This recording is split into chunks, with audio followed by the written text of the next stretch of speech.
તમે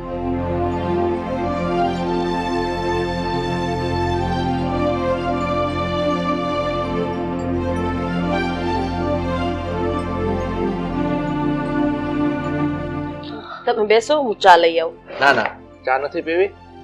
પણ હું તને પૂછું છું કે છોકરાઓને તે વાતચીત કરી કે નહીં કઈ? મેં વાતચીત તો નથી કરી, પણ મેં એવું કીધું છે કે આપણે બંનેને એનું કામ છે, એટલે એ લોકો હમણાં આવતા જ હશે. પછી બધી માંડીને વાત કરી દઈએ. તો શું કરે છે? હજી લોકો બહાર આવ્યા કે નહીં? આવતા જ હશે. તમારે ઓફિસે જવાનું મોડું નથી થતું? ઓફિસે તો જવું છે, પણ હવે આજ તારે કીધું કે વાતચીત થોડી કરવી છે, એટલે થોડી વાર એને જાઉં પછી. જય શ્રી કૃષ્ણ. જય શ્રી કૃષ્ણ. જય શ્રી કૃષ્ણ. જય શ્રી કૃષ્ણ બેટા. કેમ બેટા બે રીતે જય શ્રી કૃષ્ણ આમ ને પગે લાગીને કઈ સમજાયું નહીં? બંને ભાઈની સ્ટાઇલ અલગ અલગ છે. મમ્મી એ મૂકો ને, તમે અમને લોકોને અહીંયા શું કામ બોલાવ્યા? હા, કઈ કામ હતું? જો બેટા, વાત જાણે એમ છે કે કેમ આવી રીતે અચકાઈને વિચારી કેમ રહ્યા છો? હા મમ્મી, જે બોલવું હોય, જે કહેવું હોય એ કહેવા માંડો ને. કઈ સિરિયસ વાત છે? બેટા, આજ દિન સુધી મેં અને તારા પપ્પાએ તમારા લોકોથી એક વાત છુપાવી છે. મારાથી? કેવી વાત? બેટા, નિશા તમારી સગી બેન નથી. મમ્મી તમે આ શું વાત કરો છો કે નિશા અમારી સગી બેન નથી? પણ એ કઈ રીતે બની શકે? હા, નહીં એટલે સગી બેન નથી એટલે તો નિશા કોની છોકરી છે?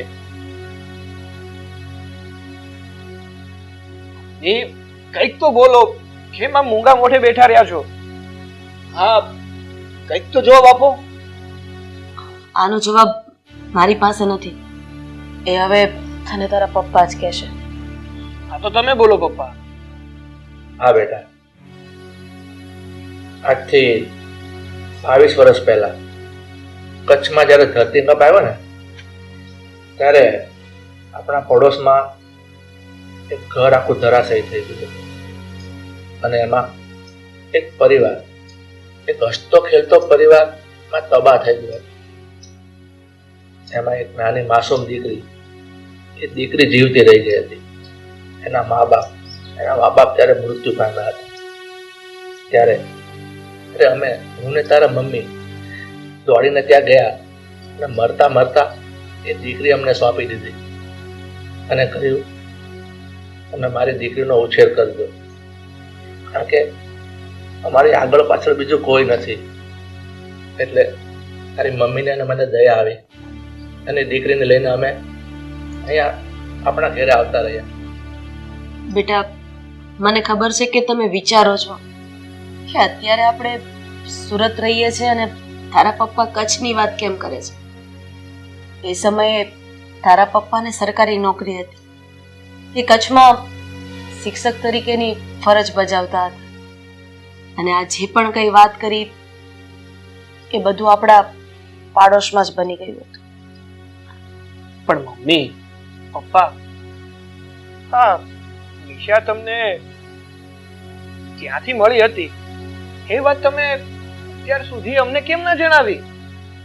ચાલો તમને આ વાત ખબર હતી તો પછી આવી રીતે લાડકોડથી ઉછેરવાની શું જરૂર હતી?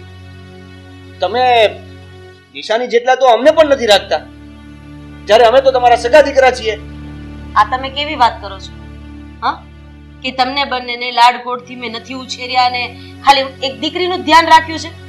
અરે માવતર માટે તો બધા સંતાનો સરખા જ હોય છે, એટલે વારા તારા ક્યારેય રાખ્યા નથી અને રાખવાના પણ નથી. એટલે ખોટા મનમાંથી વિચાર કાઢીને તમારા કામ ધંધે લાગો, જાઓ. હા બેટા, આ તારી મમ્મીની વાત કરી છે, આ તો અમારી ફરજમાં હતું એટલે અમે લોકોએ તમને જાણ કરી દીધી, અને હવે આ વિશે બીજી આગળ ક્યારે ચર્ચા કરવાની થતી નથી. એટલે તમે બંને ભાઈઓ ચૂપચાપ તમારા કામે લાગો, જાઓ. આ વિશે અમારે ચર્ચા કરવી પણ નથી.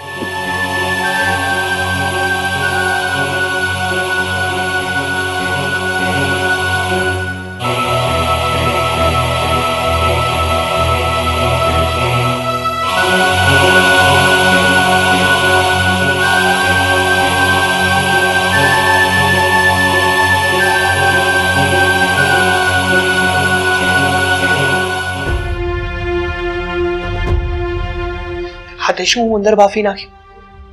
શાંતિ રાખવાની ખબર નથી પડતી. ગુસ્સો તો છે ને મને પણ આવે છે. જ્યારથી ખબર પડી છે ને કે આ નિશા આપણી સગી બેન નથી અને આ વાત આપણા મા બાપે આપણાથી છુપાવીને રાખી હતી. એ બધું ઠીક છે, છુપાવીને રાખી તો રાખી, પણ અત્યારે કહીને પણ શાંતિ રાખને ભાઈ, ધીમે બોલ, ધીમે સાંભળશે ને તો વાતનું વતેસર થશે. અત્યારે કહીને પણ ખોટું કર્યું છે આપણી સાથે. હવે કાલ સવારે છોડ. શું શું કેવું છે? એ જ કેવું છે ને કે નિશાના હવે સગાઈ તો થઈ જ ગઈ છે, હવે લગ્ન પણ થવાના છે. હા, લગ્ન પણ થવાના છે અને એ બધો ખર્ચો જે ધામધૂમથી કરવાના છે એ ખર્ચો પણ આપણી ઉપર આવવાનો છે. જો એક સીધી વાત છે, હજુ આપણે બંને ભાઈઓ ધંધામાં પૂરી રીતે પગભર નથી થઈ રહ્યા અને એવામાં આ બેનના ધામધૂમથી લગ્ન થશે એટલે એ બધા પૈસા પણ આપણી ઉપર આવશે. જો મારું તને એટલું કેવું છે કે કંઈ પણ થાય આ ખર્ચો કરવા માટે મમ્મી પપ્પાને રોકવા પડશે. તને શું લાગે છે કે એ લોકો ખર્ચો કરશે ને હું ખર્ચો કરવા દઈશ? હા તો ચાલ માની લીધું કે આપણે લોકો પગભર નથી, અને જો પગભર હોત ને તો પણ હું આ બહારની આવેલી બેનને સ્વીકારવાનો પણ નથી અને એની પાછળ ખર્ચો પણ કરવાનો નથી. વાહ, તરત પલટી ગયા નહીં મોટા ભાઈ? કેમ? એમ જ ને, અત્યાર સુધી તો તમે એવું કહેતા હતા કે મારી બેનના લગ્નમાં આમ કરવું છે, મારી બેનના લગ્નમાં હું આમ રહીશ, હું બેનના લગ્નમાં આખરીથી કરીશ, આવી રીતે લગ્ન કરાવીશ. હા તે કરે જ ને, કારણ કે ત્યાર સુધી મને એવું હતું કે મારી સગી બેન છે અને મારી સગી બેન ન હોય તો હું એની પાછળ શું કામ ખર્ચો કરું, શું કામ મારા પપ્પાના અને મારા પૈસા વેડફું? હા, એ તો ખબર પડી એટલે ને. જો રાહુલ, સૌથી પહેલા તો છે ને તું તારા ગુસ્સા ઉપર કાબુ રાખજે. ગુસ્સો તો મને પણ આવે છે, પણ હું બધાની સામે રિએક્ટ નથી કરતો. અને તું તો જ્યારે ગુસ્સો આવે છે ને એટલે સામે ગમે તે હોય રિએક્ટ કરવાનું ચાલુ કરી દે છે.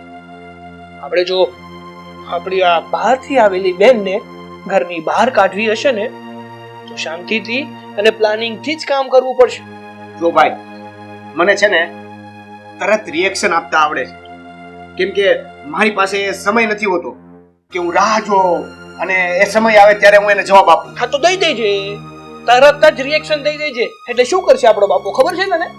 આપણે ભલે એના સગા સંતાન રહ્યા ને છતાં પણ આપણી આવેલી બેનને બધું જ આપી દેશે. આપણા હાથમાં કઈ નહીં આવે, ઠનઠન ગોપાળ રહી જશું આપણે. એના માટે જે કરવું પડશે ને એ કરીશું, પણ આવી રીતે ખર્ચો તો નહીં થવા દઈએ. ખર્ચો તો છે ને હું પણ નહીં થવા દઉં. હવે તું જો રહો, એવો પ્લાન બનાવીશ ને કે આપણી બેન જે ખાલી નામની જ છે ને એને આ ઘરની બહાર કાઢીશ. પ્લાન બનાવીશ નહીં, પ્લાન બનાવીશ.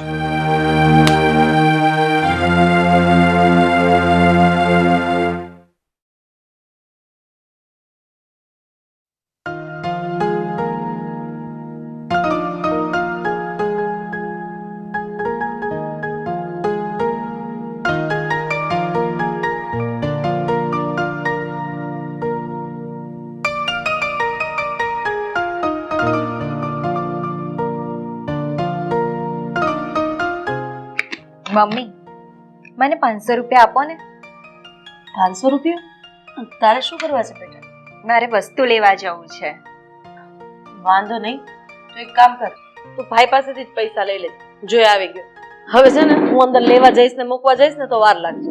હા હા મમ્મી, કોફી આપો ને. એક જ મિનિટ હો બેટા, લાવું. ભાઈ, મને 500 રૂપિયા આપો ને. મારી પાસે પૈસા નથી, જા મમ્મી પાસેથી લઈ લે. અરે મમ્મીએ જ મને તમારી પાસે મોકલી, મારે થોડી વસ્તુ લાવવી છે, આપો ને. એકવાર ના પાડી ને તને કે મારી પાસે પૈસા નથી. હા, જડેલી બેન માટે છે ને મારી પાસે ફૂટી કોડી પણ નથી. ભાઈ તું આ શું બોલે છે? આ શું બકવાસ કરે છે તું? હા, એટલી બુદ્ધિ નથી ચાલતી કે 500 રૂપિયા માંગ્યા તો આપી દે. નથી મારી પાસે પૈસા, અને શું કામ આને પૈસા આપું? અત્યાર સુધી આ ઘરમાં રહી છે ને એ મોટી વાત છે. એની પાછળ આપણે બહુ ખર્ચો કર્યો છે. હવે પૈસા દેવાની કોઈ જરૂર નથી એને. જો હું તને કહી રહી છું ને કે આ બધી વાત અત્યારે કરવાનો સમય નથી. એમ સમજ નથી પડતી તને એક વાતમાં? તમે લોકોએ અત્યાર સુધી અમારાથી આ વાત છુપાવી અને આને ઉછેરીને મોટી કરીને એ બહુ થઈ ગયું. એની પાછળ બહુ ખર્ચો થઈ ગયો છે. એટલા માટે હવે એને 1 રૂપિયો પણ આપવાની કોઈ જરૂર નથી. આની સામે જો આની સામે રડાવી દીધી ને તેને. શું વાત છે એનો? બેટા વાહ બેટા, જ્યાં સુધી તું આ વાતથી અજાણ જ હતો કે એ તારી સગી બેન નથી ત્યાં સુધી તો તું એને સગી બેનની જેમ માનતો હતો. અને ક્યાં ગઈ એ લાગણી? હા, ક્યાં ગયો એ પ્રેમ જે એક ભાઈ એની બેનને કરતો હતો? અને જ્યારે સત્ય વાતની ખબર પડી કે એ તારી સગી બેન નથી તો એક જ ઝટકામાં બદલાઈ ગયો ને. આમ પણ માણસ છે ને કાચિંડા કરતા પણ જાય એવો છે. એને રંગ બદલતા વાર નથી લાગતી. બદલી જ જાય ને, બદલી જ જાય. કારણ કે હવે મને ખબર પડી ગઈ છે કે એ મારી સગી બેન નથી. અને જો એ મારી સગી બેન ના હોય તો હું એની પાછળ શું કામ ખર્ચો કરું? શું કામ એને પ્રેમ આપું? તું શું બકવાસ કરે છે? અરે ભાઈના નામ ઉપર કલંક છે એટલે તારો કહેવાનો મતલબ એમ છે કે માની જણી બેન હોય તો એને બેન કહેવાય. જીભના સંબંધનો કોઈ મોલ નથી હોતો, કોઈ કિંમત નથી હોતી. નથી હોતી. અને છે ને મારી સાથે ખોટી લપ ના કરો. મને જવા દો. અરે પણ મારી વાત તો સાંભળ.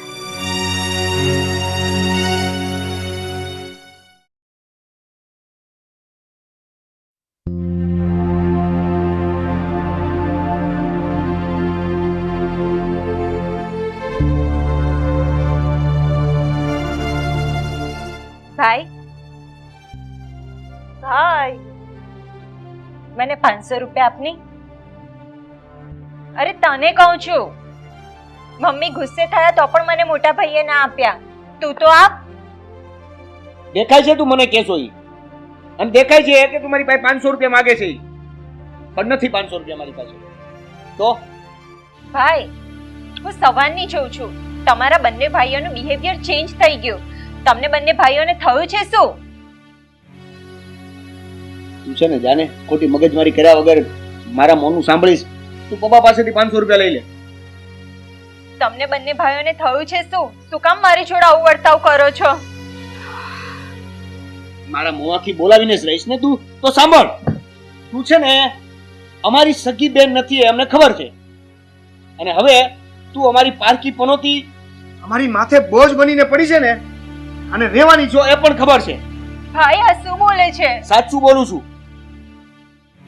નહીં સહન છું ને એટલા માટે કીધું તું કે મારા મોનું બોલાય માં. ભાઈ મારી વાત તો સાંભળ, મારે વસ્તુ લાવવી છે. તને કીધું ને પપ્પા પાસેથી પૈસા લઈ લે. મને વધારે ગુસ્સો આવે ને એ પેલા અહીંથી જતી રહે.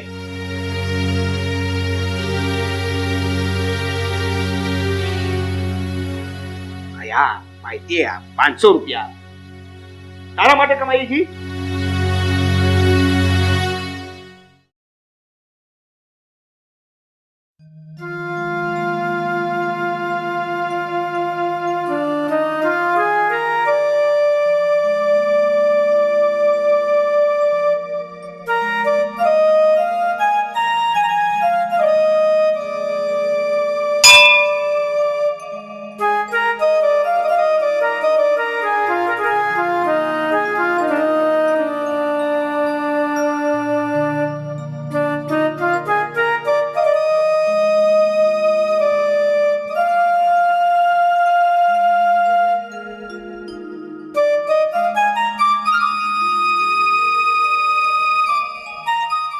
સાચું કહું ને તો આખા દિવસમાં આ મંદિરે એક વખત ન હોય ને તો જીવ ક્યાંય ચોટતો જ નથી. કારણ કે અત્યારે આપણે જે પણ કાંઈ છીએ ને બસ એ મહાદેવની કૃપાથી જ છીએ. મારા લગ્ન પછી મને યાદ નથી કે એક પણ દિવસ એવો હશે કે આપણે મંદિરે ન આવ્યા. હા, તારી વાત ખરી છે. ના, મહાદેવની કૃપાથી અત્યારે આપણે સુખી અને સંપન્ન છીએ. પણ મને એવું લાગે છે કે ભગવાન અત્યારે આપણા ઘરથી થોડા રૂઠી ગયા હોય. કેમ આવું કેમ બોલે છે? કારણ કે આપણે આપણા બંને દીકરાને આ નિશા આપણી પાલક દીકરી છે એવું કીધું ને, એ કહીને બહુ મોટી ભૂલ કરી છે. હવે એ લોકોને નિશા પ્રત્યે નફરત થઈ ગઈ છે. તારી વાત તો ખરી છે. મને તો થોડું ઘણું દેખાય તો રહ્યું જ છે કે બંને ભાઈઓનું વર્તન આ દીકરી પ્રત્યે બગડી ગયું છે અને નફરત કરતા હોય ને એવું મને લાગે છે. પણ એક વાત તો સમજવા જેવી છે, આ વાત કરીને આપણે કોઈ ભૂલ નથી કરી. કારણ કે માની લે કે આપણા બંને દીકરાના લગ્ન થઈ જાય, એમના ઘરે એની વહુ આવી જાય અને પછી જો આપણે આ જાણ કરત કે આ દીકરી આપને મળેલી છે, આપણી પોતાની સગી દીકરી નથી, ત્યારે કદાચ મને એવું લાગે છે કે દીકરાની વહુ આ વાત કદાચ એક્સેપ્ટ નહીં કરીને મોટો હોબાળો પણ થઈ જાય. કેવી વાત કરો છો તમે? અરે કદાચ આપણા દીકરાનું સગપણ થઈ જાય, લગ્ન થઈ જાય, દીકરાના ઘરે દીકરા આવી જાય, અને આ લોકોને એ વાતથી શું ફરક પડે કે દીકરી સગી છે કે પારકી? અરે પાલક દીકરીને દીકરી ન કહી શકાય? જીભની માનેલી બેનને બેન ન કહી શકાય? અરે આપણા સમાજમાં, આપણા ઇતિહાસમાં ઘણા એવા દાખલા છે કે જીભથી માનેલી બેન માટે પણ માથા આપી દીધા છે. પણ ભૂલેમાં આપણી છે. આપણે જેવું વિચાર્યું કે આપણા સંતાનો આપણને સમજશે, એટલા માટે આ બધી વાત કરી દીધી. પણ હવે વિચારવાની વાત તો એ છે કે આનો રસ્તો કઈ રીતે કાઢશું, કઈ રીતે એ લોકોને સમજાવશું કે આ તમે જે કરો છો એ ખોટું છે. શું રસ્તો કઈ રીતે કાઢશું? તમને ખબર છે, 500 રૂપિયા, ખાલી 500 રૂપિયા નિશાએ માંગ્યા ને તો એ પેલા એ ચોખ્ખી ના પાડી દીધી કે લઈ લેજે મમ્મી પાસેથી. અરે એકદમ તોછડું અને જાણે ઘરમાં કામવાળી હોય ને એવું વર્તન કરે છે બંને. હવે ભગવાન જેવડો ધણી, એણે જે ધાર્યું હશે ને એ જ થશે. હવે ઘરે જઈએ, નિશા એકલી છે, હમણાં પેલા બંને આવશે ને તો જમવાનું માંગશે ને ગુસ્સો કરશે. ચાલો. હા ચાલ. હે મહાદેવ, છોકરાને સદબુદ્ધિ આપજે.